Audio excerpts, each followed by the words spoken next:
Have you ever stopped to wonder why, when life throws you a curveball and you run away from it out of fear, like a dodo bird or swine running to the edge of a cliff, the fear doesn't go away.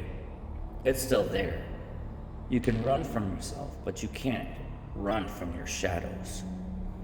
When you look in front of you, you notice that cliff, but you stop right before the cliff and you turn around, and all you see are the other people running towards you, going over the edge of the cliff, because they didn't see it coming. They didn't know what they were running from. They didn't know how to face their fears. They didn't know how to handle reality.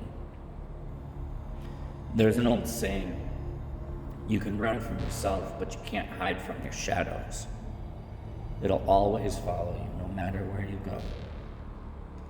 So when you're running from yourself, your shadows follow you behind.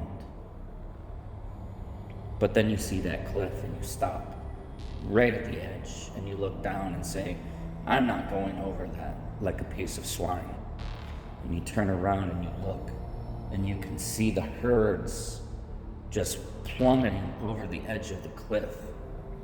Meanwhile, you're laying there watching them go over you because they forgot to stop and realize their shadow was chasing them no matter what they chose in life.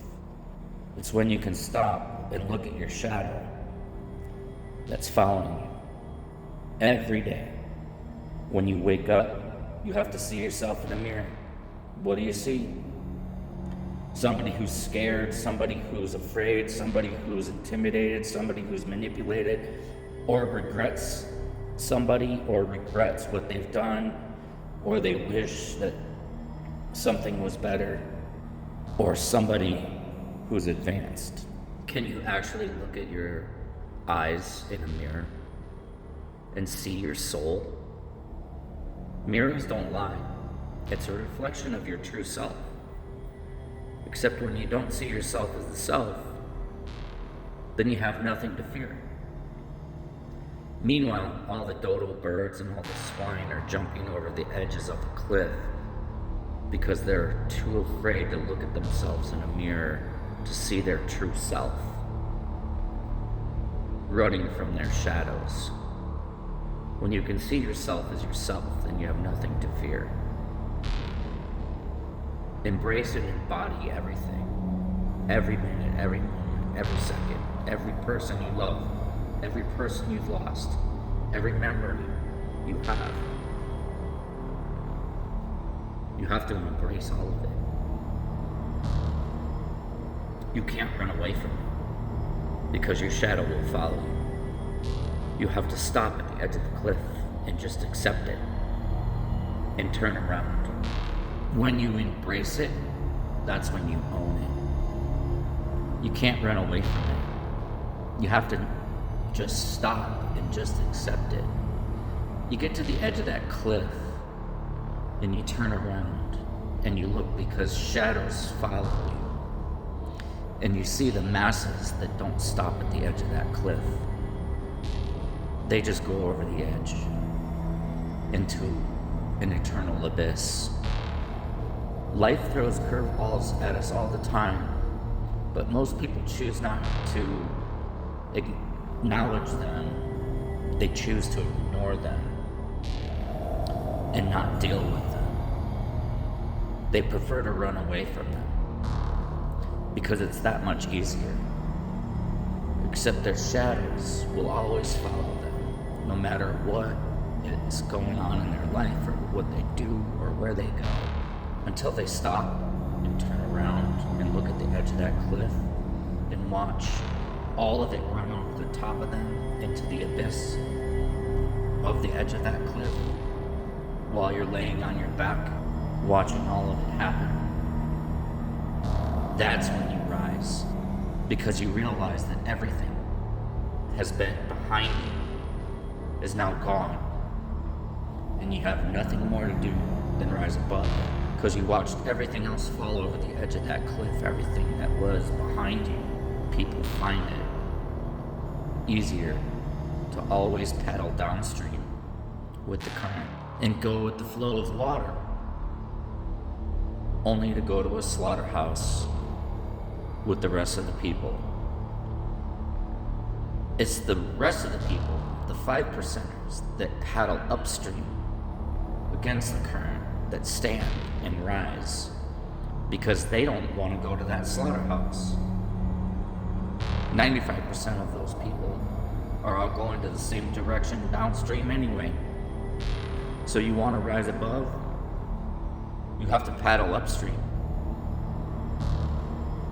You have to get to the edge of that cliff, turn around, look back, and watch them all go over you downstream to a slaughterhouse. But since you were paddling upstream, you rise above. It makes you stronger. It makes you bigger. Everybody has their routine.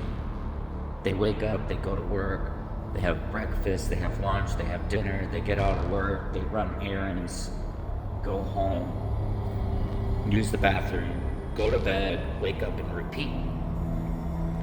This is going in the flow of the direction of downstream.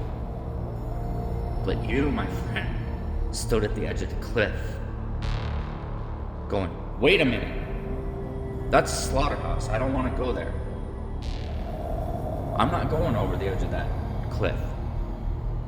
So you lay on your back, you turn around and you look, you watch. Everybody else runs over the top of you, trampling on you. They go over the edge, but then you rise back up bigger and better and stronger because everybody was taking the easy road to destruction. At that point, you become wiser and stronger and you rise above.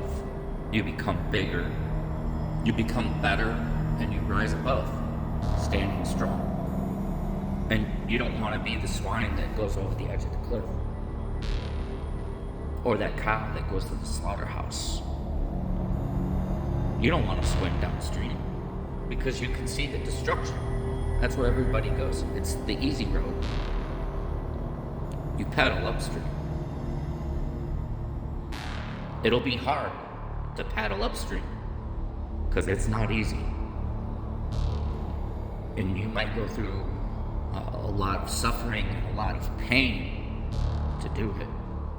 But believe me, friend, it's worth it. Because the rest of the people, they just take the easy road. They just go downstream. That's 95% of the people. So you rise to become bigger, better, stronger.